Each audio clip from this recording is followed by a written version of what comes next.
प्यारे दोस्तों नमस्कार, कैसे हैं आप सभी और कैसे चल रही है आप सभी के बोर्ड एग्जाम की तैयारी। तो भाई आज के इस क्लास के अंतर्गत आपके लिए लेकर के आ चुके हैं क्लास 12th हिंदी का 2025 बोर्ड एग्जाम के लिए जो 24 फरवरी को आपका पेपर होने वाला है, सामान्य हिंदी के लिए आपका मॉडल पेपर। और इस मॉडल पेपर का कह सकते हैं जितने भी आपके इसके क्वेश्चन रहेंगे सभी प्रश्नों का सोल्यूशन इस प्रकार से बोर्ड एग्जाम की कॉपी पर कराया जाएगा। एक एक क्वेश्चन आपको बताएंगे कि किस तरीके से आपको कॉपी पर लिखना है, फिर चाहे आपका वो खंड नंबर का से हो या आपका खंड खा से हो, तो हर प्रकार के क्वेश्चन का सॉल्यूशन आपको इस वीडियो में मिलेगा। पूरा वीडियो को अंत तक आपको जरूर देखना है और ये आपको पता चलेगा कि भाई गलती कहां पर हमें नहीं करनी है। और जो टॉपर छात्र होते हैं जिनको बोर्ड एग्जाम में जैसे 100 नंबर का आपका हिंदी का पेपर है, तो 100 में जो 95 प्लस स्कोर करते हैं आखिरकार कैसे करते हैं, तो आज के इस वीडियो को देख करके आपको पूरा का पूरा जो नॉलेज है वह हो जाने वाला है। शुरुआत करते हैं आज के इस पेपर कोड को। देख लीजिए यहाँ पर हमारे पास आज का जो पेपर कोड है वह है 302 DI कोड का, ठीक है। और ये आपका बहुत ही ज्यादा इंपॉर्टेंट रहने वाला है क्योंकि देखो इस तरीके के जो मॉडल पेपर होते हैं इनमें वही क्वेश्चन रखे जाते हैं जो कि लगभग हिंदी वैसे भी आसान सब्जेक्ट है। और अगर इसमें मैं बोलूं कि भैया 95 प्लस स्कोर करना है तो ये ज्यादा बड़ी बात नहीं होगी। तो शुरुआत करते हैं यहाँ से। देखो कॉपी को कैसे लिखना रहता है, क्या क्या करना है, मेन प्रश्न क्या कैसे भरना है, सारी चीजों को हम लोग आपको बताते हैं, आपको पता भी है। तो चलिए भाई सबसे पहले कॉपी को देख लीजिए एक बार और फिर हम लोग यहाँ से क्वेश्चन को करना स्टार्ट कर देते हैं। तो जो नए छात्र हैं उनके लिए यहाँ पर ये देखो कॉपी है, इस प्रकार से बोर्ड एग्जाम की कॉपी जो है वह आती है। मॉडल उत्तर पुस्तिका के तौर पर मैं आपको दिखा रहा हूँ। आपको भरना क्या होता है तो वो देखिए, ये जो आपका एक बॉक्स दिख रहा है ये बॉक्स सिर्फ आपको भरना रहता है, बाकी आपको मेन प्रश्न पर कुछ भी नहीं भरना होता है, ठीक है। देखो यहाँ पर कह रहा है कि परीक्षार्थी उत्तर पुस्तिका के किसी भी भाग पर अपना नाम ना लिखे, मतलब आपको जो अपना नाम है वो कहीं पर भी मेंशन नहीं करना। फिर यहाँ पर लिखा है परीक्षार्थी सभी उत्तर प्रविष्टियां शुद्ध एवं स्पष्ट रूप से स्वयं भरे, तो आपको ये चीज खुद से भरनी रहेगी। अब यहां पर परीक्षार्थी का अनुक्रमांक अंकों में, तो जैसे आपके प्रवेश पत्र में जो रोल नंबर दिया रहेगा वो रोल नंबर आप भरोगे, नाम तो लिखना नहीं है। फिर इसी रोल नंबर को आपको शब्दों में लिखना है इसके दूसरे वाले नंबर में, देख सकते हो। तो जैसे कि 2 है, फिर 1 है, फिर 6 है, फिर 2 है, 8 है, 3 है, 1 है, 6, ऐसे करके इसको आप शब्दों में भर दोगे। फिर विषय आपका हिंदी, सामान्य हिंदी, रसायन विज्ञान, जीव विज्ञान, जो भी आपका विषय का पेपर रहेगा वो आप यहाँ पर डालोगे। प्रश्न पत्र में आपको फर्स्ट इस तरीके से डाल देना है क्योंकि अब जो है हिंदी का पेपर एक ही होता है ना, एक ही पेपर आपका होता है जो कि पूरा 100 नंबर का रहता है, ठीक है। अब देखो प्रश्न पत्र पर अंकित संकेतांक, जैसे कि यहां पर हमारा आज का कोड कौन सा है 302 DI, इसको डालना समझ लो इतना इंपॉर्टेंट है कि अगर आप इसे नहीं डालोगे तो कॉपी चेक नहीं होगी, ये समझ के जाना। तो इसको यहां पर भर देना है बॉक्स में। नीचे वाले कॉलम में देखते हैं नंबर 4 पर कह रहा है कि परीक्षा का दिन, जैसे कि आपका 24 फरवरी को है पेपर हिंदी का, तो भाई आपको यहां पर जो दिन पड़ेगा 24 फरवरी को वो दिन डाल देना है। परीक्षा की तिथि जैसे कि 24 फरवरी यहाँ पर डाल देना। फिर एवं करके पाली है तो द्वितीय पाली में पेपर है तो आप सेकंड शिफ्ट को यहाँ पर डालोगे, है ना। फिर केंद्र का नाम जैसे कि हम सरस्वती इंटर कॉलेज एक एग्जाम्पल के तौर पर समझाने के लिए डाल रहे हैं, तो जहां पर आपका सेंटर रहेगा उसका नाम लिखना है। फिर यहाँ पर रूम नंबर डालना है, जिस रूम नंबर में पेपर दे रहे हो, बस इतना आपको भरना रहता है और बाकी कुछ नहीं करना। शुरुआत करते हैं यहाँ से पेपर की और इसमें देखिएगा सबसे पहला फर्स्ट क्वेश्चन कह रहा है कि इस प्रश्न इसके निर्देश आप पढ़ लेना, ठीक है। नोट भी बताएगा कि जो 3 घंटे 15 मिनट का टाइम है इसमें 15 मिनट केवल परीक्षार्थियों को प्रश्न पत्र पढ़ने के लिए क्या है निर्धारित है। और मैं ये विश्वास आपको दिलाता हूँ कि अगर आप इस वीडियो को देख करके जाओगे बोर्ड एग्जाम से पहले, अगर ये वीडियो अब तक आ चुका है तो समझ लेना कि भाई हिंदी में आपका 90 प्लस आना फिक्स है, क्योंकि आज के इस वीडियो में मैं हिंदी का हर एक प्रकार का क्वेश्चन का एकदम निपटारा करने वाला हूं। तो चलिए यहाँ पर देखिएगा पहला प्रश्न कह रहा है कि इस प्रश्न के प्रत्येक खंड में 4 विकल्प दिए गए हैं और सही विकल्प को चुनकर उत्तर पुस्तिका में लिखिए। तो पहला आपका यहाँ पर आएगा खंड का। अब खंड का में आपके 10 नंबर के टोटल जो ऑब्जेक्टिव आते हैं उनमें गद्य और पद दोनों रहता है 5-5 नंबर का। तो शुरुआत करते हैं का नंबर क्वेश्चन से। इसमें पहला प्रश्न कह रहा है कि आचार्य रामचंद्र शुक्ल ने हिंदी गद्य की प्रथम पुस्तक माना है। तो जैसे कि आपके सामने 4 विकल्प रहेंगे, इसमें आपका पहला सही है नासिकी तोपाख्यान सदल मिश्र की, तो ये आपका क्या है का फर्स्ट नंबर का सही है। अब देखो कॉपी पर मेन प्रश्न में कैसे लिखना है, ये तुम हमारा भर गया। अब यहां से आप आओगे अगले पर, ठीक है ना। इधर से यहां से मेन खेल शुरू होता है। और अब जो मैं आपको बताने वाला हूं उसको अपने दिमाग में बिल्कुल आपको रखना है 24 फरवरी एग्जाम के लिए, ठीक है। और अगर आपका भी टारगेट कि भैया हिंदी में तो इस बार फोड़ना है, तो हिंदी में आपको मैं इस बार 90+ या 95+ दिलाऊंगा, क्योंकि भाई हिंदी यार बहुत ही आसान सब्जेक्ट है। मात्र आप 10 से 15 दिन फोकस कर लो और गारंटी के साथ कहता हूं कि आप लेकर के आओगे 90-95, ठीक है। बाकी अदर सब्जेक्ट में थोड़ा ज्यादा मेहनत रहती है, लेकिन इसमें ज्यादा मेहनत भी नहीं रहेगी और नंबर अच्छे मिलते हैं। तो खंड का यहां पर देखो पहला क्वेश्चन, पहले के लिए आपको ऊपर डालना है सबसे पहले कॉपी पर प्रश्नोत्तर संख्या 1, बहुत ही क्लियर और स्पष्ट हैंड राइटिंग के साथ। देखो हैंड राइटिंग भी बहुत ज्यादा मैटर करती है, आपको ये भी पता होगा, है ना। तो इस तरीके से डाल दोगे। फिर यहां से आपको साइड में इस तरीके से एक पटरी से लाइन खींच देना, हो सके तो डबल कर देना, ठीक है। और मैं देखो एक चीज बता दूं, थोड़ा सा काफ़ी सारे जो छात्र हैं कमेंट करते हैं। देखो कॉपी वैसे ये पेज जो होता है पेज के ऊपर डिपेंड करता है, पेज आपका लगभग ऐसा ही आएगा। और अगर आप इस प्रकार के पेन से लिखते हो, देखो ये पेन है हमारे पास, तो इन पेन का मैं क्या करूंगा, काफ़ी सारे बच्चे बोलते हैं भैया आप किस पेन से लिखते हो, तो मैं क्या करूंगा इस वीडियो में टैग कर दूंगा इन प्रोडक्ट को, ठीक है। तो आप वहां से देख के ले सकते हो, क्योंकि क्या होता है कि ये हर जगह मिलते भी नहीं है ना। तो ऑनलाइन आप इनको परचेज कर सकते हो, तो इनको मैं टैग कर दूंगा इसी वीडियो के प्रोडक्ट सेक्शन में, ठीक है। तो देख लेना वहां पर। अब देखो ये पेन जो है बहुत स्पष्ट चलता है और हैंड राइटिंग भी काफ़ी बेटर आती है। तो अगर जितना अच्छा हो सकेगा कि आपकी हैंड राइटिंग रहेगी, उतना ही अच्छे नंबर मिलते हैं, ये चीज़ तो आपको पता ही होगी। तो इसके अनुसार आप देखो यहां पर जो है सारे ऑब्जेक्टिव करोगे। यहां पर पहले का नंबर का हमारा देखो पहला सही है, तो का आप फर्स्ट कर दोगे, नासिक तो उपाख्यान। इसके बाद अगले क्वेश्चनों पर आते हैं। देखो यहां पर हमारे पास क्या है, सेकंड नंबर क्वेश्चन, गुलाब राय की रचना मेरी असफलताएं की विधा। तो देखो बाबू गुलाब राय जी की जो मेरी असफलता है, ये आत्मकथा विधा की रचना है। तो बस खा का हमारा कौन सही हो गया, यहां पर सेकंड आत्मकथा। ऐसे ही अगले क्वेश्चन पे देख लो, यहां पर आपका गा नंबर ब्राह्मण पत्रिका के संपादक प्रताप नारायण मिश्र है, तो ये सही हो जाएगा आपका गा का चौथा विकल्प। तो गा का 4th नंबर प्रताप नारायण मिश्र।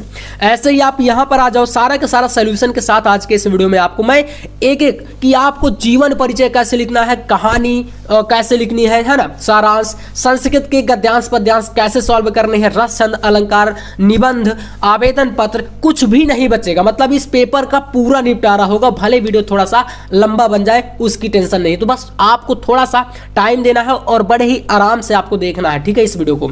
तो चलिए यहां से देखिए, हजारी प्रसाद द्विवेदी का उपन्यास पुनर्नवा, यहां पर आपको तीसरा विकल्प जो है घा का लगा देना। और अंगा नंबर यहां पर है कन्हैया लाल मिश्र प्रभाकर की रचना, यहां पर माटी हो गई सोना। तो देखो यहां से हमने इन सारे विकल्पों को इस तरीके से लिख करके और इसके सामने टिक मार्क कर देना, ऐसे थोड़ा सा स्पष्ट दिखेगा, है ना, बेटर लगता है। और मैं तो यही कह रहा हूं ना कि आपको कॉपी को ही बेटर दिखाना है। चलिए अब यहां से हमारा हिंदी गद्य समाप्त, 5 ऑब्जेक्टिव है ना, 5 यहां से खत्म, 5 नंबर का। दूसरा नंबर क्वेश्चन का यहां से पहला क्वेश्चन है कि भारतेंदु युगीन कवि हैं। देखो जैसे कि आपको पता है कि यहाँ पर बद्री नारायण चौधरी जो प्रेम घन है ना, इनका नाम प्रेम घन है, बद्री नारायण चौधरी को बोला जाता है। तो ये भारतेंदु युग के कवि हैं, तो यहाँ से आपका पहला सही है। अब आएंगे जब अगले क्वेश्चन पर, हुंकार काव्य की रचयिता, तो भाई रेणुका, हुंकार, परशुराम की प्रतीक्षा, ये सभी क्या है, रामधारी सिंह दिनकर जी की हैं। तो इन विकल्पों में रामधारी सिंह दिनकर नहीं दिख रहे हैं, तो इधर होंगे, ये देखिए यहाँ पर तीसरा नंबर सही है, ठीक है, इसमें लगा दोगे। फिर क्या है, प्रयोगवादी काव्य धारा के प्रमुख कवि तो शमशेर बहादुर सिंह है, ये आपको राइट कर देना है। यहाँ पर तीसरा सप्तक का प्रकाशन वर्ष भाई साहब 1959। देखो मैं आपको बता दूं, याद कर लीजिएगा अगर काफी सारे बच्चों को नहीं पता है। तो जो पहला सप्तक था कब हुआ था भाई इसका प्रकाशन, तो 1943 में, ठीक है, याद ही होगा आपको। दूसरा जब हुआ था भाई ये कब हुआ था, तो 1951 में, ठीक है। और जो तीसरा है 1959 में, ठीक है। तो कोई भी पूछा जाए आपको लगा के आना है अब, ठीक है, याद कर लोगे। चलिए इसके बाद पांचवा यहां पर क्वेश्चन है कि पल्लव से उद्धृत, यानी कि पल्लव से जो लिया गया है कविता परिवर्तन के रचयिता कौन है। तो भाई यहां पर आपको पता है कि ये सुमित्रा नंदन पंत है, और इनको क्या बोला जाता है, सुमित्रा नंदन पंत को प्रकृति के सुकुमार कवि, है ना, कभी कभी ऑब्जेक्टिव में बन जाता है, प्रकृति के सुकुमार कवि, है ना। चलिए तो अब क्लियर है, यहाँ पे सारे के सारे हमने 5 यहाँ पर कर लिए, तो 10 नंबर हमारा यहाँ से क्लियर। और जितना भी सही था आपको लिखने का तरीका वही करना है भाई, इस तरीके से यहाँ पर बीच में पहले डाल दोगे प्रश्नोत्तर संख्या 2। अब ऐसा नहीं है, काफी सारे बच्चे मिस्टेक करते कि भाई आप प्रश्नोत्तर संख्या 1 डाल करके और फिर सारे करते चले जाओ। भाई बीच में यहाँ पर आपका पद आ रहा है और पद में क्वेश्चन नंबर 2 है, तो इसलिए आपको 2 यहाँ पर बीच में डालना है, इस तरीके से। देखो कितना क्लियर लिखा है, कोई भी एग्जामिनर कॉपी चेक करेगा डायरेक्ट उसकी नजर जो है पड़ेगी कि हाँ बच्चे ने किस क्वेश्चन का आंसर कौन सा दिया है। ठीक है, तो यहाँ पर इतना कर दोगे, फिर यहाँ से उत्तर करके और का खा गा घा अंग तक आपको फर्स्ट सेकंड जो भी सही रहे विकल्प उनको लिख करके और सामने टिक मार्क कर देना है। बस 10 नंबर एक पेज में आप लोग लेकर के आओगे इस तरीके से। तो आई होप आपको ये लिखावट जो है पसंद आई होगी। इस तरीके से आपको कॉपी लिखने का तरीका पसंद आ रहा होगा और ऐसे ही आपको लिखना है। अपना पर्सनल ओपिनियन मैं आपको दे रहा हूँ। चलिए अब भाई साहब हम आ चुके हैं यहाँ से 10 नंबर इधर का क्लियर। यहाँ से प्रश्न संख्या 3 और 10 नंबर का पूछा जाएगा आपका गद्यांश, फिर 10 का पद्यांश। तो गद्यांश और पद्यांश को कैसे सॉल्व करना है शुरू करते हैं। दिए गए गद्यांश पर आधारित निम्नलिखित प्रश्नों के उत्तर दीजिए। जैसे कि दिया गया है, अशोक को जो सम्मान कालिदास से मिला हुआ अपूर्व था। सुंदरियों के आसिंजनकारी नुपुर वाले चरणों के मृदु आघात से वह फूलता था। कोमल कपोलों पर कर्णावतंस के रूप में झूलता था, है ना। और चंचल नील अलको। तो अब बस इसको पढ़ लीजिएगा। पहचान के लिए एक ही वर्ड इसमें काफी है जो कि अशोक आया है। तो मैंने पहचान गद्यांश और पद्यांश पहचानने का तरीका भी बताया है। इस पर वीडियो भी मैंने प्रॉपर दिया था, काफ़ी सारे बच्चों ने देखा है। अगर आप नए आए हैं तो चैनल को सब्सक्राइब करके रखना। हर प्रकार का टॉपिक यहाँ पर मिलेगा आपको। ठीक है, कोई भी सब्जेक्ट हो आपको सारे सब्जेक्ट यहाँ पर मिलेंगे। तो चलिए इसमें 10 नंबर के लिए 5 क्वेश्चन बनते हैं। देखिए यहाँ पर देखो, ये आपके 5 क्वेश्चन है। का खा गा घा अंगा। तो पहला प्रश्न कह रहा है कि उपर्युक्त गद्यांश का संदर्भ लिखिए। या क्वेश्चन ऐसे भी बन सकता है कि उपर्युक्त गद्यांश का शीर्षक और कवि लेखक का नाम बताइए, है ना। अगर गद्यांश रहेगा तो लेखक और पद्यांश रहेगा तो कवि, है ना। तो इस तरीके से पूछ सकता है। चलिए कैसे करना है, यहाँ पर प्रश्नोत्तर संख्या 3 आते हैं। तो यहाँ से भाई पेज को हम लोग पलट देते हैं और इधर से देखना स्टार्ट करिए। देखिए सबसे पहले आपको एक चीज बता दूं जो काफी सारे छात्र नहीं करते हैं, जो कि यूनिक तरीका होता है।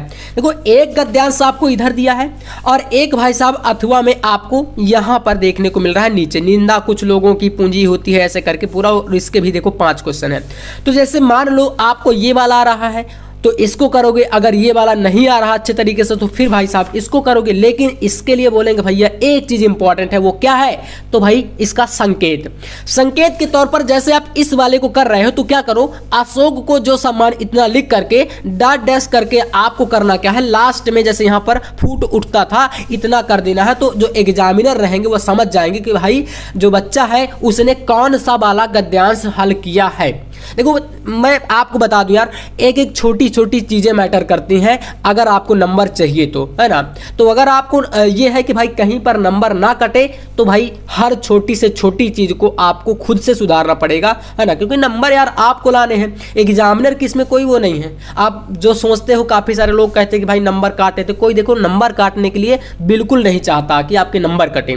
सिर्फ आपकी कुछ गलतियां रहती हैं जो कि नहीं करना, और यही छोटी छोटी मिस्टेक है। संकेत दे दोगे, इसके बाद यहां से उत्तर का फर्स्ट, है ना। तो यहां पर डालोगे संदर्भ। संदर्भ कर रहे हैं हम लोग, यहां पर इसका हम पहचान लिए कि अशोक का फूल जो आपका पाठ है हजारी प्रसाद द्विवेदी जी का है। तो इसको आप ऐसे लिख सकते हो। देखो संदर्भ वैसे भी 10th में लिखा होगा आपने। प्रस्तुत गद्यांश आचार्य हजारी प्रसाद द्विवेदी द्वारा लिखित अशोक के फूल नामक निबंध से उद्धृत है। बस इतना कर देना है। और हमने क्या किया, ब्लैक पेन से लेखक का नाम और पाठ का नाम ब्लैक से कर दिया। थोड़ा सा क्या होगा, यूनिक दिखेगा। भाई नीले और काले में फर्क नहीं होता है तो इसलिए अलग दिखे, तो हमने इसको हाईलाइट करने के लिए ये तरीका अप्लाई कर दिया। बस सेम करना है। 2 नंबर यहां पर क्लियर। इसके बाद एक क्वेश्चन यहां से आपका पूछा जाएगा। देखो कह रहा है कि रेखांकित अंश की व्याख्या कीजिए। अब यहां पर कोई पार्ट आपको अंडरलाइन मिलेगा। तो अंडरलाइन देखो यहां पर जैसे नहीं है, क्योंकि इस मॉडल पेपर को मैंने बनाया है इंपॉर्टेंट सारे के सारे क्वेश्चन को सिलेक्ट करके। लेकिन जैसे कि मैं पूरा का समझा देता हूं। अब कोई सा भी पार्ट यहां से मान लो यहां तक आपको अंडरलाइन करके दे दे, या कहीं लास्ट में कोई अंडरलाइन करके दे दे, तो आपको सिर्फ क्या करना है, यहां पर इतना करना है कि आपको खा डाल करके रेखांकित अंश की व्याख्या हेडिंग बस डाल देनी है। और फिर आपको आगे का पार्ट अपने हिसाब से जैसा आपको थोड़ा बहुत इस पद्यांश को गद्यांश को पढ़ करके समझ आए वही तरीका अप्लाई कर देना। जैसे यहां पर हमने लिखा शुरुआत से, देखो शुरू से हमने किया है अशोक को जो सम्मान कालिदास से मिला। तो कालिदास कालीन साहित्य में अशोक का प्रचुरता से उल्लेख मिलता है। लेखक का मानना है कि यह कहना तो कठिन है कि इससे पहले भारतवर्ष में अशोक का नाम कोई नहीं जानता था, किंतु इतना निश्चित है कि उसका महत्व जनजीवन में नगण्य ही था। बस इतना मैंने आपको समझाने के लिए कर दिया, बाकी आगे का भी इसका देखो जो गद्यांश होता है इसका जो अर्थ लिखने में ज़्यादा दिक्कत नहीं आती, मेन दिक्कत आपको आती है पद्यांश का अर्थ लिखने में, तो उसको मैं थोड़ा ट्रिक आपको बताऊंगा। ये हमारा हो गया आपका ख नंबर क्वेश्चन। इसके बाद देखिए ग नंबर, संस्कृत की किस कवि ने अशोक को सम्मानित किया? तो संस्कृत के कवि कालिदास हैं, तो उन्होंने ही तो किया था। यहाँ पर कालिदास जी का नाम भी आया है, तो बस ग नंबर डाल के आप इसका आंसर लिख दो एक लाइन में।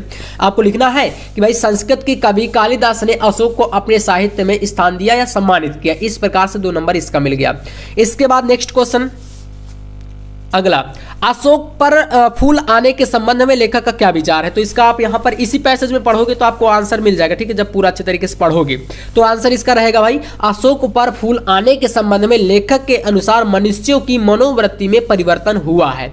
बस इतना आपको लिखना है और इसी में आपको मिलेगा भी आंसर। जैसे ही आप पूरा का पूरा पढ़ोगे तो आपको आंसर मिलेगा इसमें, है ना। अशोक के फूल के ही बारे में पूरा का पूरा इस चैप्टर में बताया भी गया है। अब घ नंबर तक हो गए, एक क्वेश्चन और लास्ट वाला बचा है, देखो यहाँ पर अंगा नंबर। तो चलिए अंगा नंबर क्वेश्चन पे आते हैं। यहाँ से अंगा नंबर क्वेश्चन देखो क्या कह रहा है, आसिंजनकारी तथा कर्णावतंस का अर्थ बताइए। जैसे कि यहाँ पर वर्णाएं होंगी, ये रहा इसी पैसेज में आसिंजनकारी और कर्णावतंस, इन दोनों का क्या अर्थ होता है? तो देखो आसिंजनकारी का होता है आहत ना हो या भली भांति सुरक्षित हो, कोई भी एक लिख सकते हो। कर्णावतंस का मतलब होता है कान के आभूषण। यहाँ पर कहा है ना कि कोमल कपोलों पर कर्णावतंस के रूप में झूलता है। तो कान में क्या झूलता है भाई? कान में जो लड़कियां पहनती है ना, वही है उनका आभूषण, वही कान पर झूलता है। तो इसलिए आप इसको कह सकते हो भाई ये क्या है? कर्णावतंस कान का आभूषण है। चलिए अब भाई साहब हम इसको पूरा गद्यांश 10 नंबर यहाँ से आपका इतना क्लियर कर देगा। अब इसके बाद अब आ जाओगे यहाँ पर, ये वाले को छोड़ देना है क्योंकि हमने एक कर दिया है ना। आप चाहो तो इसका स्क्रीनशॉट करके और इसको सॉल्व कर लेना। यहाँ से आपका आ जाएगा प्रश्न संख्या 4, जिसमें आपको पूछेगा पद्यांश। देखो यह भी कितने नंबर का? 10 नंबर का रहता है गद्यांश की ही तरह। चलिए आपको इसमें भी 2 दिए जाएंगे, एक अथवा में रहेगा। तो देखो पहला आपके सामने, बहुत ही बार मैंने इसको कराया है और बहुत ही ज्यादा ये इंपॉर्टेंट है आपका। देखो यहां पर इसमें कह रहा है 4 लाइनें हैं। मेरे प्यारे नौजलद से कंज से नेत्र वाले पहचान गए होंगे। काफी सारे छात्र इसको पहचानते हैं, मैंने कम से कम इसको 5 से 6 बार कराया है और भाई बहुत ज्यादा इंपॉर्टेंट है ये आपका, है ना। तो चलिए पवनदूती का चैप्टर से है। जाके आए न मधुबन से और न भेजा संदेशा, मैं रो रो के प्रिय विरह में बावली हो रही हूँ, जाके मेरी सब दुख कथा तू श्याम को तू सुना दे। ये दिया है। इसके वही 5 क्वेश्चन सेम पहले की तरह। पहला प्रश्न आपका संदर्भ पूछ रहा है, तो आप सबसे पहले 4 नंबर का कर रहे हो तो बीच में आपको डाल देना प्रश्नोत्तर संख्या 4 पहले की तरह। यहां से आप उत्तर डालोगे और का नंबर पे आप डालोगे संदर्भ और लिखना स्टार्ट करोगे भाई साहब कि प्रस्तुत गद्यांश, क्योंकि ये गद्यांश है, का शीर्षक पवनदूती का एवं इसके रचयिता या कवि बोल सकते हो आप लोग, ठीक है। कौन है? अयोध्या सिंह उपाध्याय हरिऔध जी हैं। बस ब्लैक से इनको हाईलाइट करने के लिए लिख देना है। इसके बाद दूसरा क्वेश्चन, पवनदूतिका द्वारा किसने किसको संदेशा भेजा था? तो भाई पवनदूतिका यानी कि पवन को, दूतिका यानी कि संदेशा किसके लिए भिजवाया गया था? तो भगवान श्री कृष्ण के लिए, राधा द्वारा, है ना। तो पहचान ही गए होंगे आप लोग इसका आंसर। तो यहाँ पर बस लिख देना पवन द्वारा राधा जी ने श्री कृष्ण को संदेशा भिजवाया था। इतना आपका इसका क्या हो जाएगा? आंसर हो जाएगा। तो इस तरीके से आप क्या कर सकते हो, यहाँ पर दूसरा ख नंबर कर सकते हो। इसके बाद रेखांकित अंश की व्याख्या। अब जैसे कि मान लो कि भाई यहाँ पर मैं शुरुआत की 2 लाइनों को रेखांकित कर दूं, अंडरलाइन इन शुरू की 2 लाइनों को। कह रहा है मेरे प्यारे नौजलद से कंज से नेत्र वाले, जाके आए न मधुबन से और न भेजा संदेशा। अब आपको करना है इसमें व्याख्या इसका। तो भाई इसमें क्या कह रहा है? पहली लाइन में भगवान श्री कृष्ण के रूप सौंदर्य के बारे में बताया गया है। दूसरी लाइन में राधा जी कहती हैं कि भाई जाके आए न मधुबन से और न भेजा संदेशा, मतलब जब से वो मधुबन से गए हैं ना, अभी तक कोई भी संदेशा नहीं भेजा और ना ही वो वापस आए हैं। तो बस आप यहाँ पर क्या करोगे? खा नंबर डालोगे, सॉरी गा नंबर, और लिखोगे इस तरीके से हेडिंग डाल के, है ना, रेखांकित अंश की व्याख्या, और फिर लिखना स्टार्ट कर दोगे इसमें जो आपको समझ में आएगा। जैसे कि इसमें हमें समझ में यही आ रहा है, शुरू की 2 लाइनों में उन्होंने कहा कि राधा पवन से कहती है कि भाई मैं भगवान श्री कृष्ण श्री कृष्ण जब से मथुरा जाकर के वापस नहीं आए हैं और ना ही वहां से उन्होंने कोई भी संदेशा भिजवाया है। ठीक है, तो ये आप इसको कर सकते हो। इसी के साथ यहाँ पर अगला क्वेश्चन है, प्रस्तुत पद्यांश में श्री कृष्ण के सौंदर्य का वर्णन किस प्रकार किया है। तो श्री कृष्ण का वर्णन शुरू की लाइन में ही है, मेरे प्यारे नवजल सिकंज से नेत्र वाले, मतलब कि मेरे प्यारे जो श्री कृष्ण है, भगवान श्री कृष्ण है, वो नवीन में एक जैसी शोभा वाले और कमल जैसी नेत्रों वाले हैं। तो ये हमारा घ नंबर है। लास्ट क्वेश्चन, पद्यांश का प्रस्तुत पद्यांश में प्रयुक्त रस और उसका स्थायी भाव। आपको पता है कि यहाँ पर राधा जी जो है ना क्या कर रही हैं, कुल मिलाकर अपना दुख जो है व्यक्त कर रही है, पूरी की पूरी लाइनों में दुख ही व्यक्त है ना, क्योंकि श्री कृष्ण वहां से चले गए थे। तो भाई इसमें आपका जो रस आप कह सकते हो करुण रस रहेगा और इसका स्थायी भाव रहता है शोक। ठीक है, तो यहाँ पर क्या करोगे, इसका आप लोग अंग नंबर क्वेश्चन का आप यहाँ से डालोगे। देखो इस तरीके से नेक्स्ट पेज पर उत्तर 4 का अंगा, प्रयुक्त पंक्तियों में प्रयुक्त रस आपका कौन सा है, करुण रस है और इसका स्थायी भाव क्या है, शोक है। अब भाई यहां से हम लोग आ चुके हैं जीवन परिचय वाले टॉपिक पर, क्योंकि यहां पर एक पद्यांश करने के बाद जो अथवा वाला नीचे रहेगा, जैसे कि मैं नीर भरी दुख की बदली स्पंदन में चिर निस्पंद बसा, क्रंदन में आहत विश्व हंसा, नयनों में दीपक से जलते पलकों से निर्जनी मचली।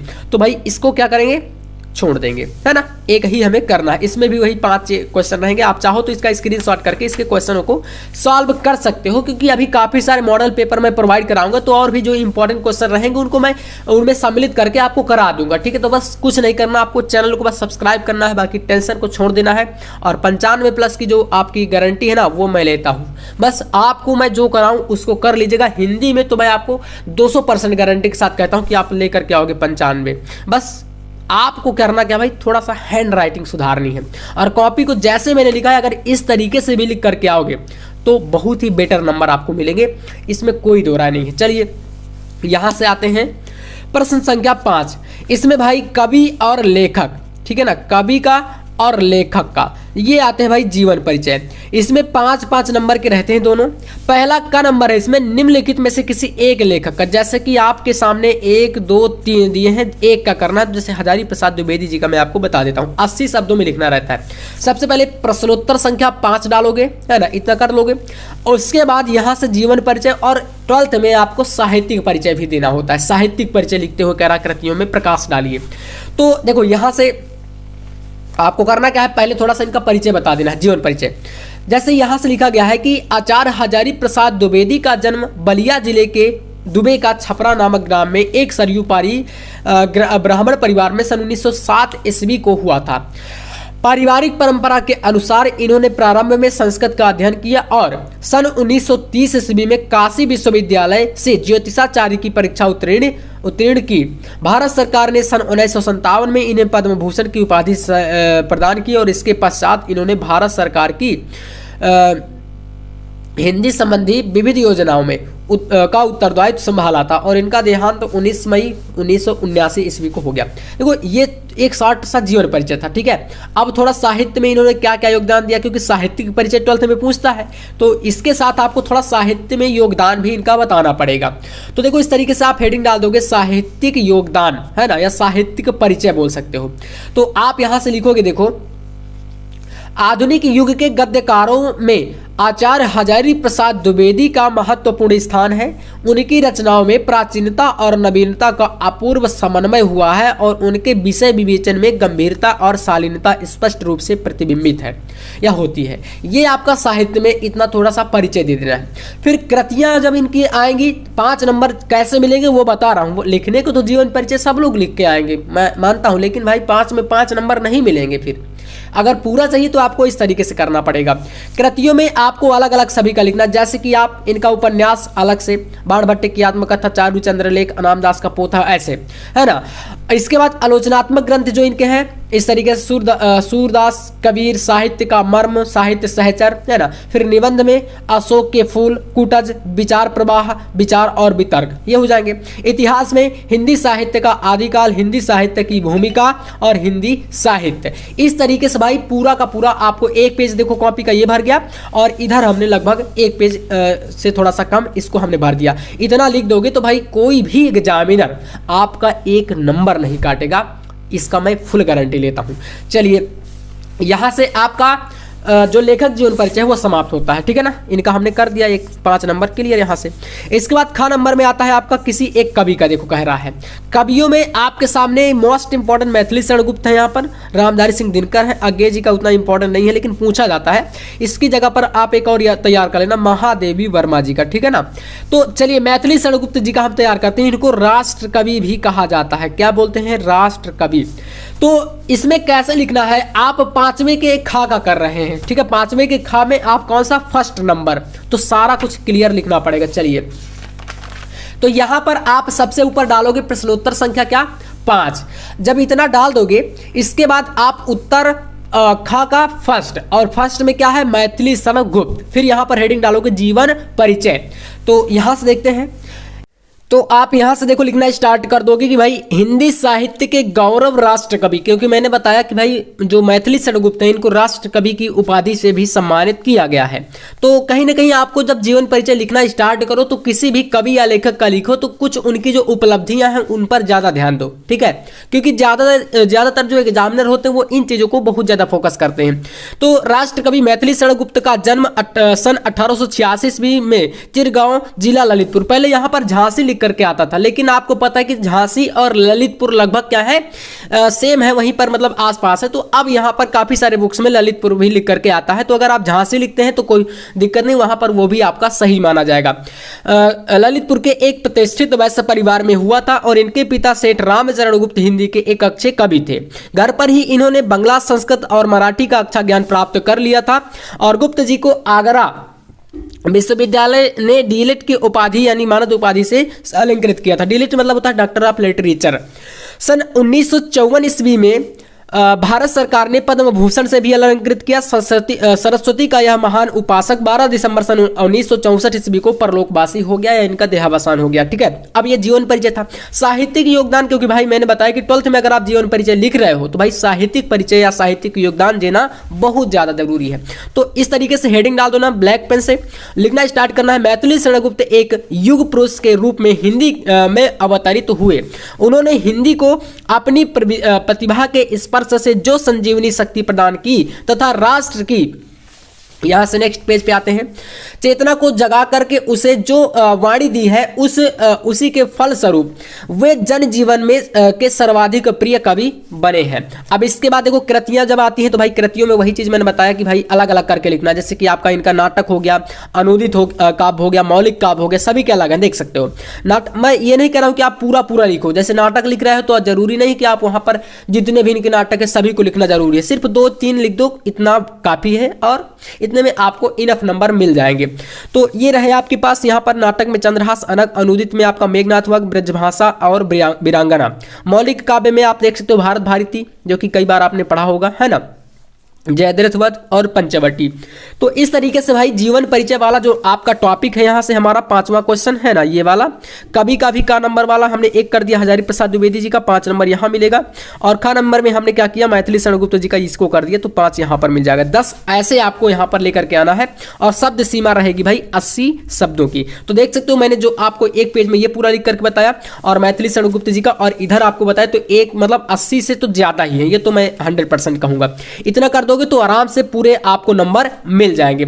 इसके अलावा जो यूपी बोर्ड के छात्र हैं या बिहार बोर्ड के छात्र, उनके लिए एक बेहतरीन ऑफर है। अगर आपने नोट्स नहीं बनाए हैं तो मैं आपको इस तरीके का पूरा हैंड रिटन नोट्स प्रोवाइड कराऊंगा, जो कि भाई पूरे यूपी बोर्ड में सबसे कह सकते हो कि सस्ता है ना, सबसे ज्यादा सस्ता नोट्स मैं दे रहा हूं आपको। तो आप मात्र 99 रुपीज के प्राइस पर फिजिक्स का, केमिस्ट्री का, बायोलॉजी का, हिंदी का, इंग्लिश का, और अगर बायोलॉजी नहीं है तो भाई साहब आपका मैथ होगा। तो मैं इन छात्रों के लिए यानी जितने भी आपके अगर ये सब्जेक्ट है तो आप पूरे के पूरे सब्जेक्ट को 99 रुपए में प्राप्त कर सकते हो और हैंड रिटन रहेगा पूरा का पूरा नोट्स, और साथ में सभी के अनसॉल्व सेट रहेंगे प्रीवियस ईयर में, 7 सेट जो है हर एक सब्जेक्ट के जितने भी सब्जेक्ट रहेंगे। तो इतना सारा मटेरियल आपको एक ऑफर के तहत मैं दे रहा हूं, 80% का भी डिस्काउंट चल रहा है, तो आप चाहे तो ले सकते हैं 99 रुपए में इस नंबर पर कॉन्टेक्ट करके। नंबर हमारा देख सकते हो 9511470534, ये व्हाट्सएप नंबर है, इस पर मैसेज करके आप लोग ले सकते हो। चलिए अब आते हैं नेक्स्ट क्वेश्चन पर। यहां से देखो 5वां प्रश्न समाप्त। अब आएगा आपका यहां से क्वेश्चन नंबर 6 इसमें देखो कह रहा है कि पंच लाइट कहानी के उद्देश्य पर प्रकाश डालिए, अधिकतम शब्द सीमा 80 शब्द, अथवा करके क्वेश्चन है कि बहादुर कहानी की कथा वस्तु का सार लिखिए। देखो इसमें भाई अगर मैं कहूं कि ये नंबर आपके फ्री के हैं तो भी गलत नहीं होगा। बोलोगे भैया फ्री के कैसे, हम तो मेहनत कर रहे हैं। तो भाई ये क्लियर रहता है कि आपको पंच लाइट बहादुर दो में से एक ही पूछा जाएगा और ये 100% की गारंटी है। इसीलिए मैं कह रहा हूं कि 95+ हिंदी में आएंगे तो आएंगे, अगर आप मेहनत थोड़ा सा कर दिए मेरे साथ। तो चलिए भाई हम इससे पहले वीडियो में आपको पंचलाइट के बारे में कई बार बता चुके हैं, है ना, हिंदी में। आज बहादुर कहानी की बात कर लेते हैं। बहादुर कहानी ये 5 नंबर का एक टॉपिक है, ठीक है ना। क्वेश्चन नंबर 6 5 नंबर का रहेगा। तो क्वेश्चन नंबर 6 में पहले आपको करना क्या है, जैसे जीवन परिचय यहां से समाप्त होता है तो बीच से आपको क्या करना है, यहां से इस तरीके से लिखना है प्रश्नोत्तर संख्या 6, ठीक है। बीच में काले पेन से इसी तरीके से लिखिएगा, पटरी की सहायता से आपको नीचे अंडरलाइन कर देना है ताकि थोड़ा यूनिक और अलग दिखे। फिर आप क्या लिखोगे, बहादुर कहानी का सारांश, हेडिंग, है ना, ताकि भाई ये क्लियर रहे ना कि भाई आपने आखिरकार किया किसको है। क्योंकि मैंने बताया कि भाई कॉपी में हर छोटी से छोटी मिस्टेक पकड़ी जाती है, ठीक है। क्योंकि जो एग्जामिनर होते हैं कॉपी चेक करते हैं, मैंने कई बार देखा है, हमारे भी मतलब मैंने खुद तो नहीं चेक करी है, लेकिन भाई साहब जो हमारे सर है ना, मैं बताऊं आपको, लगभग जब कॉपियां चेक होती हैं तो हम भी मतलब जाते हैं, लेकिन वहां पर थोड़ा सा ये देखा जाता है कि भाई बातचीत होती रहती है जो सर लोग चेक करते हैं उनसे। तो क्या करते हैं, देखिए एक इन कॉपियों का एक लिमिटेड टाइम रहता है कॉपी चेक करने का। जैसे मान लीजिए एक कॉपी को 5 से 10 मिनट का टाइम मिलता है, इससे ज्यादा नहीं। अब 5 या 10 मिनट में 5 से 7-8 ऐसे ही कुछ टाइम में पूरा का पूरा कॉपी चेक करना है। तो भाई वो क्या करते हैं, मेन पॉइंट पहले देख लेते हैं, है ना। और वहां पर उनको भाई साहब नंबर भी चढ़ाने हैं, काफी सारे और भी काम है। तो कहीं ना कहीं कि आपका ये कर्तव्य है कि कॉपी पर आप मिस्टेक बिल्कुल ना करो। तो चलिए ये बहादुर कहानी का हम लोग सारांश लिखते हैं। सबसे पहले आपको पता होना चाहिए कि बहादुर कहानी किसके द्वारा लिखी गई है। तो देखो अमरकांत जी द्वारा ये लिखी गई है। तो लिखो आप यहां से, अमरकांत द्वारा रचित बहादुर कहानी एक मध्यम वर्गीय परिवार के जीवन की समस्या को लेकर चली है और इसमें एक बेसहारा पहाड़ी लड़के की मार्मिक कथा वर्णित है, जो कि बहादुर क्या था, एक लड़का था, है ना। आप देखो इसका शीर्षक सारांश लिखना है तो ऐसे ही कुछ आपको हेडिंग वाइज हेडिंग लिखना पड़ेगा। शीर्षक में बताओगे कि कहानी का शीर्षक संक्षिप्त, सारगर्भित तथा उपयुक्त है और यह इस कहानी के प्रमुख पात्र बहादुर के नाम पर आधारित है। इसे पढ़कर पाठक को मन में बहादुर के बारे में जानने की इच्छा उत्पन्न होती है। और यहाँ जो बहादुर है वीरता का प्रतीक नहीं है, मतलब कि जो होता है ना एक वर्ड बहादुर, तो बहादुर एक नाम है एक लड़के का, मतलब यहाँ पर बहादुर किसी वीरता या किसी व्यक्ति की वीरता के बारे में नहीं बताया गया है, सिर्फ नाम है एक लड़के का, ठीक है। तो इस तरीके से शीर्षक हो जाएगा। इसके बाद नेक्स्ट यहाँ पर अगले पेज पे आ जाओ। इसके बाद हेडिंग डालना है कथानक। कथानक में आपको इस तरीके से लिखना है, प्रस्तुत कहानी का कथानक अति संक्षिप्त तथा कौतूहलपूर्ण है। यह 12-13 वर्ष के एक पहाड़ी बालक बहादुर की दयनीय दशा को प्रकट करने की इच्छा की कहानी है। जो कि बहादुर नाम का लड़का था, वो अपने घर से क्या हुआ था, गुस्सा होकर, जिसे बोलते हैं खींच कर, है ना, माँ की मार से या उपेक्षा से खींच करके वो शहर भाग गया था, उसी की एक कहानी है। पात्र तथा चरित्र चित्रण में आप लिखोगे यहाँ पर, कहानी में पात्रों की संख्या सीमित है, इसमें केवल 4 प्रमुख पात्र हैं बहादुर, और जहाँ पर बहादुर शहर गया था वहाँ पर जिनके घर पे नौकरी करता था, जो उनका बस निर्मला, है ना, और निर्मला का पति और निर्मला का पुत्र किशोर, 4 ही इसके क्या है, प्रमुख पात्र हैं। ये सभी माध्यम वर्ग के प्रतिनिधि हैं। बहादुर इसका सर्व प्रमुख पात्र है। कहानी का उद्देश्य क्या है, क्योंकि आपको पता है कि भाई चाहे बहादुर कहानी लिखो, चाहे आप पंचलाइट कहानी लिखो या आप ध्रुव यात्रा लिखो, कोई भी कहानी आप लिख रहे हो उसमें उद्देश्य बताना बहुत ज्यादा जरूरी है।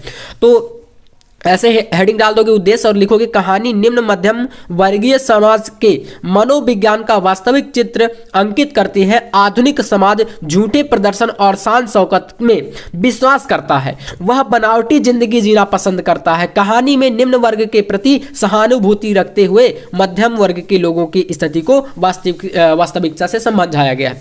मतलब आप सभी जानते हैं भाई, आज के टाइम पर आप देखेंगे तो बहुत सारे लोग दिखावा करते हैं, भाई थोड़ा सा पैसा कमा लिए भाई दिखावा, मतलब कि वो ये नहीं देखेंगे कि हमें कुल मिलाकर अपनी जो स्थितियां हैं उनको सुधारना है। आए नहीं पैसे कि उनको खर्च करके इधर उधर का दिखावा करने में। भाई कोई देखो तो आईफोन लेके घूम रहा है, कोई देखो तो बड़ी गाड़ी लेकर घूम रहा है और पता चले कि घर में कुछ है नहीं, EMI पे सब चल रहा है। तो ये चीजें जो है यहाँ पर इस तरीके से बताई गई है। चलिए तो इसको कर लोगे, यहाँ से क्वेश्चन नंबर 6 का 5 नंबर आप यहाँ पर क्लियर कर लोगे। इसके बाद आपका जो क्वेश्चन 7 है, देखो कह रहा है कि स्वपठित खंड काव्य के आधार पर किसी एक खंड काव्य के एक प्रश्न का उत्तर दीजिए, और इसकी भी शब्द सीमा 80 है। तो ये भी भाई साहब 100% फिक्स नंबर ही मिलता है, मतलब कि फ्री का नंबर है। कैसे बोलोगे कैसे?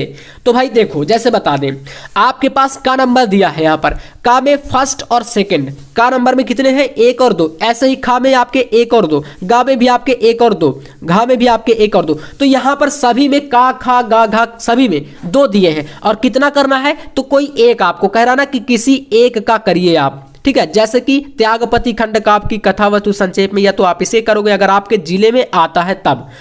और ये भाई साहब स्वपठित मतलब यही है कि आपके डिस्ट्रिक्ट में अगर पूछा जाता है तब, जो भी आपके जिले में आ रहे हो इनमें से, तो आप अपनी हिंदी टीचर से पूछ भी लिए होंगे और आपको पता भी होगा। कमेंट करके मुझे बताइएगा कि भाई साहब आपके डिस्ट्रिक्ट में कौन सा आता है, ठीक है, एक बार, ताकि हो सकेगा तो टाइम बचेगा तो मैं आपका इन सभी का एक एक वीडियो बना दूंगा। वैसे ये अलग अलग आते हैं सभी डिस्ट्रिक्ट में, हमें पता है कि जैसे हमारा यूपी है, यूपी में हमारे टोटल 75 लगभग यानी कि 75 जिले हैं, जिनमें से सभी में अलग अलग रहते हैं। किसी में त्यागपति, किसी में मुक्ति यज्ञ, किसी में आलोक व्रत, किसी में आपका श्रवण कुमार, है ना, ऐसे ये सभी, किसी का आपका सत्य की जीत, किसी का आपका रश्मि रथी। तो सभी में 2-2 है, करना आपको सिर्फ एक रहेगा, है ना, और जो आपके जिले में आए अपने जिले के अनुसार। तो यहां पर आपका नंबर पूरा फिक्स रहता है, मतलब कि ये नंबर आपको फ्री में मिलते हैं, थोड़ा सा पढ़ना है और नंबर आपका पूरा मिल जाना है। तो एक बार कर लीजिएगा, अगर कोई प्रॉब्लम है तो फिर कमेंट मुझे करिएगा, मैं आपको जरूर समझाऊंगा। अब यहां से हमारा खंड का जो जितना भी क्वेश्चन था वो पूरा कंप्लीट हो जाता है। यहां से भैया स्टार्ट है खंड नंबर खा, और 50 नंबर ऊपर का, 50 नंबर आप इधर देखिएगा। अब यहां से खंड नंबर खा से, खंड खा जैसे ही स्टार्ट होगा तो शुरुआत में आपको क्वेश्चन नंबर 8 में देखने को मिल रहा है, पहला 8वें का नंबर कह रहा है, निम्नलिखित संस्कृत गद्यांशों में से किसी एक का संदर्भ सहित हिंदी में अनुवाद करिए। जैसे एक यहां पर ये दिया है, संस्कृतस्य साहित्यम सरसम व्याकरणस्य सा सुनिश्चितम तस्य गद्ये पद्ये चालालित्य भावबोध सामर्थ्यम अद्वितीय श्रुति माधुर्यच्च वर्तते किम बहुना चरित्र निर्माणार्थ।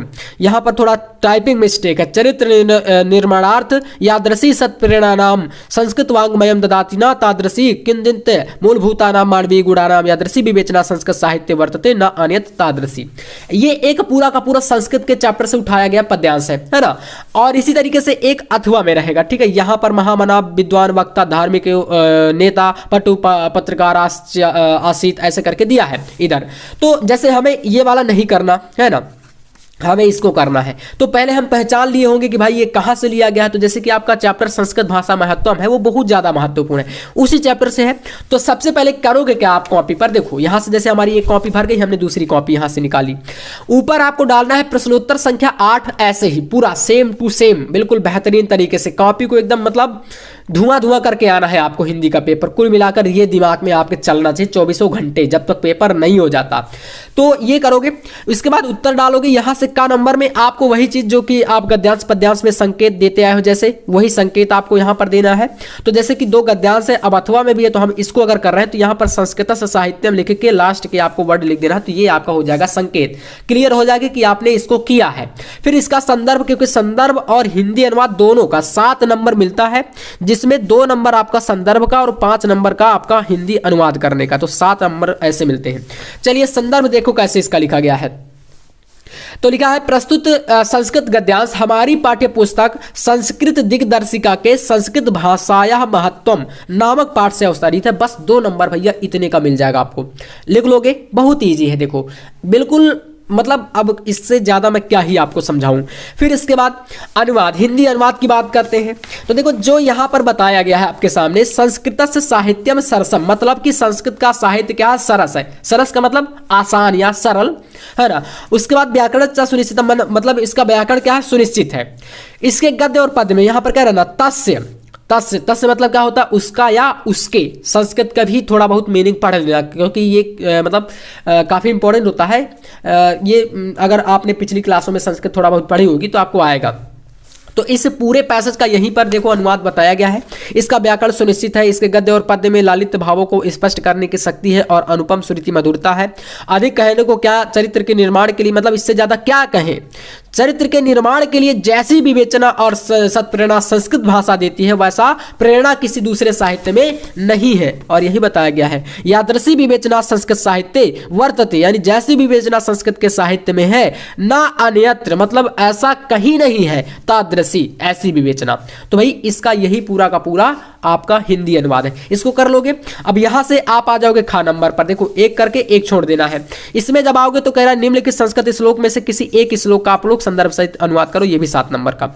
जैसे एक यहां पर पहला दिया है, जल बिंदु निपातेन क्रमशः पूर्यते घटा सा हेतु सर्व विद्यानाम धर्मस्य चा धनस्य चा। एक लास्ट यहां पर अथवा में इसी के ये वाला दिया गया है, तो जैसे हमें इसको करना है, इसको छोड़ना है। तो देखो यहां पर आप खा नंबर में कैसे करोगे, नीचे आपको डाल देना है उत्तर खा, ऐसे करके, ठीक है ना। थोड़ा सा हमने यहाँ पर इसका लाइन नहीं खींचा, चलिए। तो आप देखिए यहाँ से उत्तर खा डाल दोगे और फिर यहाँ पर वही जैसा मैंने बताया संकेत देना है। संकेत आप जल बिंदु निपातेन वाला कर रहे हो तो यहाँ पर संकेत दे दोगे। संदर्भ में आपको पता होना चाहिए कि भाई ये जो श्लोक है आपका जल बिंदु निपातेन क्रमशः पूर्यते घटा, ये किस चैप्टर से लिया गया है। तो हमें पता है भाई ये आपका सुभाषित रत्नानी जो है ना, सुभाषित रत्नानी, ठीक है, रत्नानी जो पाठ है वहीं से लिया है। तो इसका संदर्भ इस तरीके से लिखोगे, प्रस्तुत श्लोक हमारी पाठ्य पुस्तक संस्कृत दिग्दर्शिका के सुभाषित रत्नानी, इन चीजों को ब्लैक से कर देना है, शीर्षक पाठ से अवतरित है। अब हिंदी अनुवाद की भाई बात कर लेते हैं और इसको भी हम लोग यहां पर चलिए खत्म करते हैं। तो नेक्स्ट पेज पे आते हैं भाई, पूरे का पूरा यहाँ पर क्वेश्चन सॉल्व करके बताए गए, सारे क्वेश्चन आपको मिलेंगे आज। तो हिंदी अनुवाद में देखिए कह रहा है, जल बिंदु निपातेन क्रमशः पूर्यते घटा, घटा मतलब घड़ा, तो जिस तरीके से जल की एक एक बूंद से घड़ा भर जाता है, सह हेतु उसी प्रकार से, सर्व विद्यानाम धनस्य चा धर्मस्य चा, उसी प्रकार से विद्या हो या धर्म हो या धन हो, लगातार धीरे धीरे एक एक बूंद इकट्ठा करने से ये भी बढ़ते हैं। तो बस वही चीज यहाँ पर लिखी गई है। देखो अनुवाद में कह रहा है कि जिस जल की एक एक बूंद से गिरने से क्रमशः घड़ा भर जाता है, ठीक उसी प्रकार समस्त विद्याओं, धर्म और धन को भी निरंतर संग्रह करने से, यानी इकट्ठा करने से ही ये बढ़ते हैं। चलिए तो अब यहां से आते हैं क्वेश्चन नंबर 9 पे। 9वां प्रश्न है, निम्नलिखित लोकोक्तियों और मुहावरों में से किसी एक का अर्थ लिख करके वाक्य प्रयोग करिए। जैसे का वर्षा जब कृषि सुखाने, अजल गगरी छलकत जाए, आग बबूला होना, आसमान टूट पड़ना। 4 है। चलिए अर्थ लिख करके वाक्यों में प्रयोग करना। तो आप डालोगे प्रश्नोत्तर संख्या 9, फिर यहां पर उत्तर खा नंबर का अजल गगरी, जैसे हम लोग कर रहे हैं इसको किसी एक को करना है, मैं आपको एक से ज्यादा बता दूंगा, है ना, और सारे इंपॉर्टेंट है, ये भी याद रहे। अधजल गगरी छलकत जाए, इसका मतलब होता है, अर्थ अगर लिखो, ओछा व्यक्ति प्रदर्शन अधिक करता है। तो वाक्य प्रयोग यहां पर कर सकते हो कि उसने थोड़ा सा धन क्या कमा लिया भाई, अब तो वह कार से नीचे पैर नहीं रखता। मतलब भाई ये एक प्रकार से ओछा व्यक्ति हो गया ना, कि भाई अगर आप थोड़ा सा कमा लो तो जमीन से जुड़े रहो, ऐसा नहीं कि भाई मतलब एकदम आसमान पे आप उड़ने लग जाओ, एकदम थोड़ा सा आपने कुछ ग्रोथ कर लिया या कहीं सफलता पा ली, है ना, तो ये ओछापन है, इसको बोलते हैं। ऐसे ही आप ग नंबर में देखोगे, आग बबूला होना यहाँ पर दिया था, इसी में देखो ये सारे हैं, है ना, तो किसी एक का आपको करना है, मैं आपको सारे बता रहा हूँ। आग बबूला आप सभी जानते हैं कि भाई कोई क्रोधित है, बहुत ज्यादा गुस्सा है, तो वहां के प्रयोग कर सकते हो कि हनुमान द्वारा राम की प्रशंसा सुनकर रावण आग बबूला हो गया। जब हनुमान जी जो है लंका में भगवान राम की प्रशंसा कर रहे थे तो उनके दरबार में रावण के, तो रावण क्या होता, आग बबूला हो रहा था, ये हो जाएगा। एंड घ नंबर, आसमान टूट पड़ना मतलब बहुत ज्यादा दुख होना या दुखों का पहाड़ टूटना। तो वाक्य प्रयोग कर सकते हो कि सोहन की मां की मृत्यु के बाद सोहन के ऊपर दुखों का पहाड़ या आसमान टूट पड़ा। बस इस तरीके से आप इसको बना सकते हो। यहाँ पर किसी एक का करना है, सारे नहीं करने हैं। मैंने सारे इसलिए बताया कि भाई ये सारे इंपॉर्टेंट है और कॉपी पर कोई भी आपको लिखने के लिए पेपर पर आ सकते हैं। तो उम्मीद है कि भाई ये वाला टॉपिक भी आप देखो एकदम छाप के आओगे, एकदम ऐसे ही, मतलब रोकड़े की तरह भाई नंबर मिलेंगे। चलिए ये हो गया 9वां क्वेश्चन। अब आते हैं 10वें पर। 10वां एक नया पैटर्न पे जुड़ा है, अपठित गद्यांश पर आधारित प्रश्न उत्तर। 5 नंबर का ये है, 2 नंबर का यहाँ पर ये पूछा जाता है आपका लोकोक्ति मुहावरे। तो जैसे है, आज से कई वर्ष पहले गुरुदेव के मन में आया कि शांति निकेतन को छोड़कर कहीं अन्यत्र जाए। स्वास्थ्य बहुत अच्छा नहीं था शायद, इसीलिए या पता नहीं क्यों तय पाया गया कि वे श्री निकेतन के पुराने तिमंजिले मकान में रहे। अब ये पूरा पैसेज है, पैसेज मतलब अपठित, अपठित मतलब कहीं से भी पूछ लिएगा, अपठित गद्यांश का मतलब ही होता है यही। अब इसके 3 क्वेश्चन है, 1 2 3, 3 में से एक क्वेश्चन का 2 नंबर, दूसरे क्वेश्चन का 2 नंबर, तीसरे क्वेश्चन का 1 नंबर, मतलब 2 2 4 1 5 नंबर का पूरा ये प्रश्न है। जैसे पहला, गुरुदेव शब्द का प्रयोग किसके लिए किया गया? तो भाई आपने देखा पूरा इसको जब पढ़ोगे तो यहां पर रविंद्रनाथ टैगोर जी की बात हो रही, तो गुरुदेव शब्द आपका रविंद्रनाथ टैगोर जी को बोला गया है। तो यहां पर आप इसका का नंबर का आंसर लिखोगे, देखो इस तरीके से, पहले ऊपर प्रश्नोत्तर संख्या 10 डालना है, ठीक है, इतना तो कर लोगे आप लोग। उसके बाद उत्तर का नंबर यहां पर करोगे, गुरुदेव शब्द का प्रयोग रविंद्रनाथ टैगोर जी के लिए किया गया है ना, के लिए यहां पर कर लेना, थोड़ा सा हमसे मिस्टेक हुई है, के लिए यहां पर किया, ठीक है, ये चलिए क्लियर है। अब आइए अगला प्रश्न करा कि गुरुदेव ने शांति निकेतन छोड़ कहीं और रहने का मन क्यों बनाया? तो यहां पर आपने इसको जैसे पढ़ा था कि भाई शांति निकेतन को छोड़कर कहीं अन्यत्र यानी कि दूसरी जगह है, स्वास्थ्य बहुत अच्छा नहीं था उनका, है ना, या कोई और भी कारण रहा होगा, इसमें आप पूरा यहां पर पढ़ोगे, यहां पर, ठीक है, यहां पर मिल रहा है। तो इसका देखो आंसर आप इस तरीके से लिख सकते हो यहां पर बता के, खा नंबर डाल के, गुरुदेव का स्वास्थ्य बहुत अच्छा नहीं था, शायद इसीलिए गुरुदेव ने शांति निकेतन छोड़कर कहीं और रहने का मन बनाया, या शायद मौज में रह करके वो यह निर्णय लिए होंगे। यह भी यहाँ पर बताया गया है कि भाई शायद मौज में आकर के यह निर्णय लिया हो। तो आपको दोनों कारण बताने हैं। इसके बाद लास्ट क्वेश्चन है, उनके समीप तक पहुंचने में क्या कठिनाइयां थी? तो यहाँ पर इसका आंसर आप दे दोगे कि गुरुदेव सबसे ऊपर के तल्ले में रहने लगे, वे वृद्ध और क्षीण वपु यानी कि बूढ़े हो गए। रविंद्रनाथ के लिए उस पर चढ़ सकना असंभव था, फिर भी बड़ी कठिनाई से उन्हें वहां तक ले जाया जा सका। प्रश्न संख्या 10, यहां से आप इसका आंसर पूरा दे दोगे, यहां से ये चीजें क्लियर हो जाएंगी। अब आएंगे हम लोग यहां पर प्रश्न संख्या 11 में। देखो 11 नंबर कह रहा है का निम्नलिखित शब्द युग्मों का सही अर्थ का चयन, जैसे कि फर्स्ट है अम्बु और अम्ब और अंबु। तो अम्ब और अंबु, अम्ब का मतलब होता है आम, अंबु का मतलब होता है बादल, पहला वाला सही है। इसी तरीके से दूसरे में भवन का मतलब होता है घर और भुवन भुवन मतलब संसार, तो घर और संसार ये वाला सही है। तो इसमें 11 नंबर में आपका फर्स्ट और सेकंड में दो जो भी सही है उनको आप यहां पर टिक करके ऐसे लिखोगे। प्रश्न संख्या 11 प्रश्नोत्तर संख्या, फिर यहां पर उत्तर 11 का में फर्स्ट नंबर का कौन सा सही है? आ नंबर। देखो का नंबर में आपका फर्स्ट दिया है, ये का नंबर है ना, का में फर्स्ट और सेकंड 2 क्वेश्चन है। तो का फर्स्ट में आपका आ नंबर सही है और सेकंड में आपका आ नंबर, दोनों में आ सही है। तो यहां पर ऐसे करके डाल दोगे, आम और बादल ये राइट, एंड घर और संसार ये राइट, ठीक है, क्लियर है, इतना कर लोगे। अब इसके बाद आएंगे हम लोग नेक्स्ट क्वेश्चन पर, खा नंबर पर।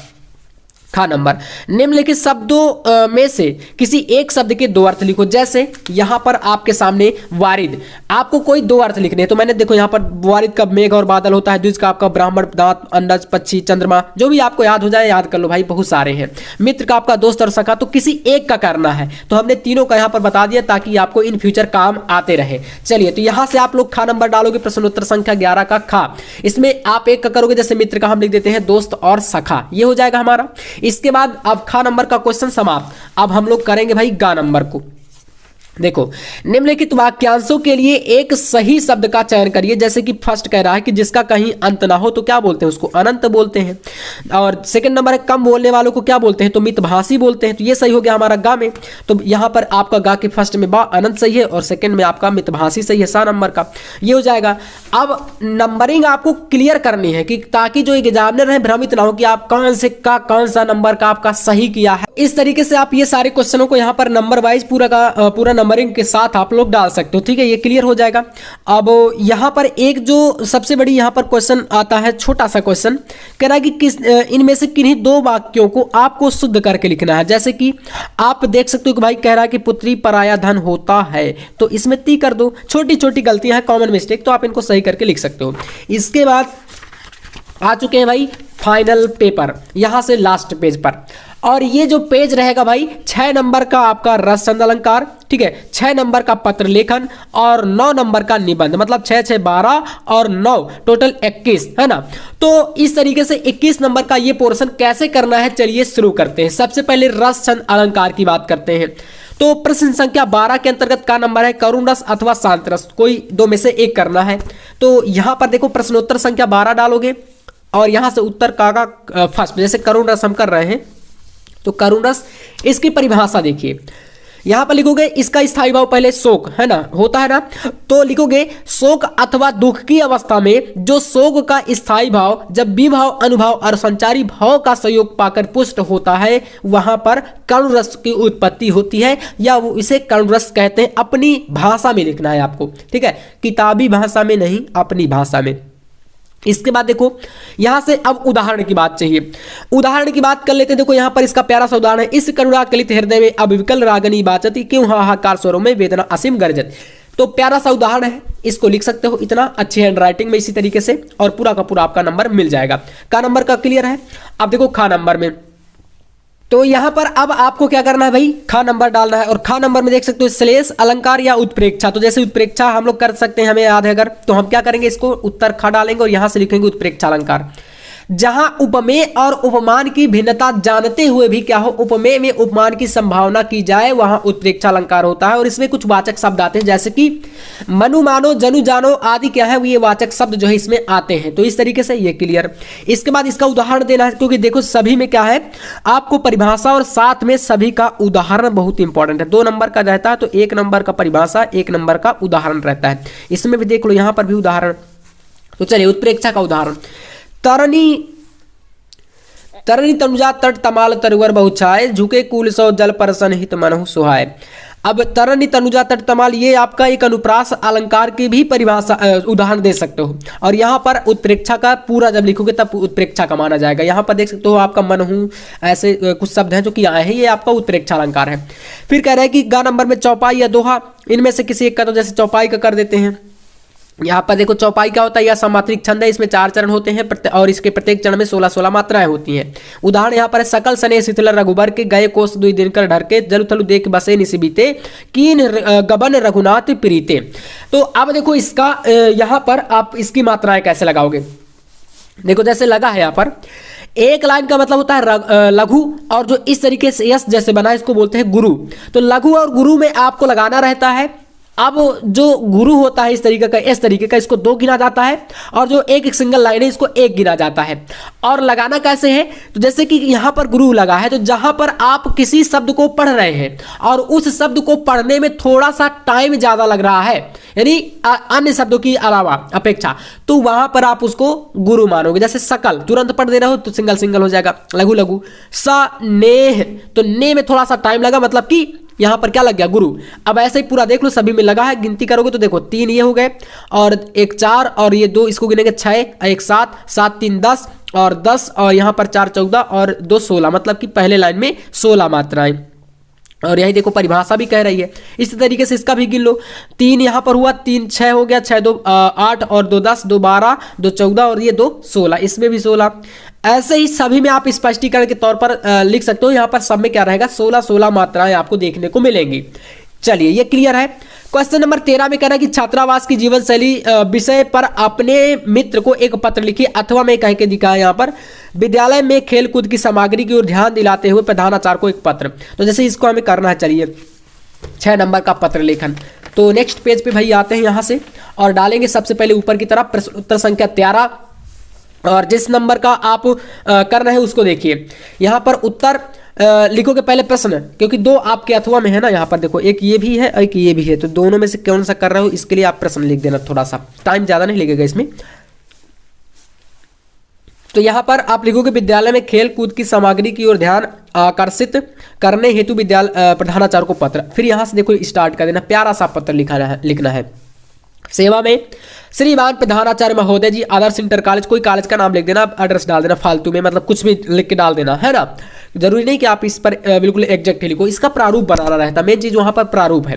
फिर ये विषय डालना बहुत जरूरी है, विषय आपको डाल देना है, और विषय में आपको वही चीज लिखना है जिसके ऊपर आप लिख रहे हो। जैसे कि विद्यालय में खेलों की सामग्री की समुचित व्यवस्था कराने हेतु आवेदन पत्र। इसके बाद यहां से सर लिख सकते हो, या मान्यवर, मान्यवर ज्यादा सही रहेगा हिंदी में, है ना। तो मान्यवर, सभी ने निवेदन है कि हमारा विद्यालय नगर का महत्वपूर्ण विद्यालय है और इसका अतीत बहुत ही गौरवशाली रहा है, किंतु विगत वर्षों से यहाँ खेल कूद की व्यवस्था बहुत दयनीय है, खेलों की सामग्री का भी निरंतर अभाव रहता है। इसके बाद थोड़ा सा यहाँ पर जगह कम पड़ गई है, तो आप नेक्स्ट पेज पे आ जाओगे। यहाँ पर इसका प्रभाव विद्यालय की खिलाड़ियों पर पड़ता है। कई वर्षों से यहाँ कोई श्रेष्ठ खिलाड़ी नहीं निकला, अतः एक लाइन छोड़ करके आपसे निवेदन है कि सभी खेलों की पर्याप्त सामग्री उपलब्ध कराने का कष्ट करें। धन्यवाद। दिनांक यहाँ पर कोई भी डेट डाल देना फालतू में, मैंने वही बताया ना कि प्रारूप बनाना है। फिर भवदी यहाँ पर जैसे मैंने अपना नाम लिख दिया अमित, और इस तरीके से आप लोग पूरा यहाँ पर प्रारूप बना सकते हो। ठीक है, इसके बाद नेक्स्ट क्वेश्चन आपका आता है निबंध लेखन का, और जो कि यहाँ पर 9 नंबर का बोर्ड में पूछा जाएगा 14 नंबर। यहाँ पर कह रहा है कि अपनी भाषा शैली में निबंध लिखो। देखो यहाँ पर आपके सामने भारत में कृषि के क्रांति, भारतीय लोकतंत्र का भविष्य, विज्ञान वरदान या अभिशाप, सारे मोस्ट इंपॉर्टेंट है। विद्यार्थी जीवन का अनुशासन, जीवन में अनुशासन का महत्व, मेरा प्रिय कवि। तो चलिए विज्ञान वरदान वाला करते हैं। प्रश्नोत्तर संख्या 14, उत्तर गा का आप यहाँ पर नंबर कर रहे हैं, विज्ञान वरदान या अभिशाप कैसे है। इसकी रूपरेखा पहले, यानी कि जितने हेडिंग में आप लिखना चाहते हो निबंध को, उसको पहले तैयार कर लेना है रूपरेखा को। तो जैसे यहाँ पर देखो आपके पास पूरी रूपरेखा ऐसे है। परिवहन के क्षेत्र में विज्ञान कैसे सहयोग करता है। भाई विज्ञान के ऊपर लिखने के लिए आ जाए ना तो बिल्कुल सोचना नहीं है। विज्ञान मतलब हर जगह विज्ञान ही विज्ञान है, पूरी दुनिया में एक कण में ही विज्ञान है। आप किसी भी क्षेत्र में चले जाओ आपको साइंस देखने को मिलेगा। जैसे परिवहन के क्षेत्र में हो गया, अब इनका एक्सप्लेन करना मैं बताऊंगा मैं आपको। इस पर तो आप भाई पूरा का पूरा ना 9 नंबर बिल्कुल लेकर के आओगे। आपसे कह दिया जाएगा कि 4 पेज भर दो तो 4 पेज आप भरोगे, ऐसा तरीका मैं बताऊंगा। संचार के क्षेत्र में, कृषि के क्षेत्र में, औद्योगिक क्षेत्र में, शिक्षा के क्षेत्र में, चिकित्सा के क्षेत्र में, मनोरंजन के क्षेत्र में, दैनिक जीवन में, और भी बहुत सारे क्षेत्र हैं। बस इतना आपको कर देना है तो काफी रहेगा। अब यहां पर चलिए इनका एक्सप्लेन थोड़ा थोड़ा सा करना मैं बता देता हूं। तो यहां पर नेक्स्ट पेज पे आते हैं, और इसमें आप पहले परिवहन के क्षेत्र में देखिए। पहले लंबी यात्राएं दुरूह स्वप्न सी लगती थी, मतलब हमें विदेश जाना है तो भैया बहुत ही सपना सा लगता था, है ना। समुद्र को पार करके कैसे जाएंगे, बड़ा मुश्किल था, है ना। लेकिन अब क्या है, बैठे एकदम हवाई जहाज में, पता चला कि भाई 2 घंटे या 4 घंटे, 12 घंटे, 24 घंटे, जैसा मतलब 24 तो बहुत ज़्यादा हो जाता है, बहुत ज़्यादा आपको अमेरिका वगैरह जाना तो फिर टाइम लगता है। लेकिन नज़दीक है तो आप लोग बहुत जल्दी आसानी से उसकी यात्रा कर सकते हैं। अपने भारत में ही देख लो आप लोग, है ना। आपको दिल्ली से लखनऊ, प्रयागराज, पटना कहीं भी जाना है, मुंबई, तो आप बहुत जल्दी जा सकते हो, है ना। तो ये परिवहन में विज्ञान का ही तो योगदान है। ऐसे ही किंतु आज रेलों, मोटरों या वायुयानों ने लंबी यात्राओं को अत्यंत सुगम और सुलभ बना दिया है। विज्ञान आज ईश्वर की भांति सर्वव्यापी हो गया है, मतलब हर जगह है। मानव जीवन का कोई ऐसा क्षेत्र नहीं है कि कोई ऐसा कोना भी नहीं है जहां विज्ञान ना हो। मानव सुख सुविधाओं के लिए विज्ञान ने क्या नहीं किया, इसको परिवहन के क्षेत्र का एक्सप्लेन कर दिए। ऐसे ही आप जो बचे हुए ये पॉइंट है इनका भी एक्सप्लेन पॉइंट वाइज कर देना। मैं थोड़ा सा कम लिखा हूं, है ना। संचार वाला, कृषि वाला, औद्योगिक क्षेत्र, विज्ञान, शिक्षा, सभी का आप लोग कर दीजिएगा, ठीक है ना। थोड़ा थोड़ा सा 4-4 लाइन लिख देना तो पेज भर जाएगा आपका।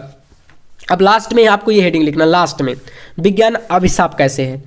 तो अभिशाप कैसे, देखो वैज्ञानिक अभिशाप के 2 रूप हैं। एक रूप तो यहाँ पर प्रत्यक्ष रूप से है, जो कि जैसे कि विध्वंसकारी अस्त्र शस्त्रों से संबंधित, जैसे कि टैंक, डायनामाइट, रॉकेट बम, परमाणु बम, हाइड्रोजन बम आदि, ऐसे बहुत सारे अस्त्र हैं। तो ये सभी क्या है, विज्ञान के अभिशाप है। मतलब कि जितना हमें लाभ होता है उतना ही ज्यादा विज्ञान से हमें नुकसान भी है। तो इन बमों की विस्फोट से वायुमंडल दूषित हो जाता है और जिससे कि बहुत सारे रोग पैदा या बीमारी पैदा होती है। तो इस तरीके से देखा आपने कि मैंने आज के इस पूरे वीडियो में 100 नंबर में आपको 100 नंबर का पूरा क्वेश्चन कराया है। और आज के इस वीडियो को देख करके अगर आपको कुछ सीखने को मिला है तो भाई वीडियो को लाइक करके चैनल को सब्सक्राइब आप लोग जरूर कर लेना। ऐसे आपको पूरे हिंदी के 7 सेट में कराने वाला हूं, साथ ही आपको अदर सब्जेक्ट के भी 7 सेट ऐसे ही कॉपी पर मिलेंगे। तो कॉपी पर मेन प्रश्न से लेकर के हर एक प्रकार की चीजें मैंने आपको बताई, कैसे भरना है, क्या करना है, सारा कुछ हमारे पास है। और 2 कॉपियों में आप लोग इस पेपर को पूरा समाप्त कर सकते हो 3 घंटे 15 मिनट में, बड़े ही आसानी से। और जैसा लिखा हूं वैसे ही हैंड राइटिंग बनाना। बाकी नोट्स अगर चाहिए ऑल सब्जेक्ट का तो मैंने बता दिया कि 99 रुपए में ये ऑफर के तहत है। आप ऑल सब्जेक्ट जो है हैंड रिटन नोट्स और साथ में अनसॉल्व सेट सब कुछ ले सकते हो इस नंबर पर कांटेक्ट करके, जो कि दिया है 9511470534। तो व्हाट्सअप है, इस पर मैसेज कर लेना। तो चलिए भाई मिलते हैं नेक्स्ट वीडियो में नेक्स्ट टॉपिक के साथ। तब तक के लिए जय हिंद, वंदे मातरम।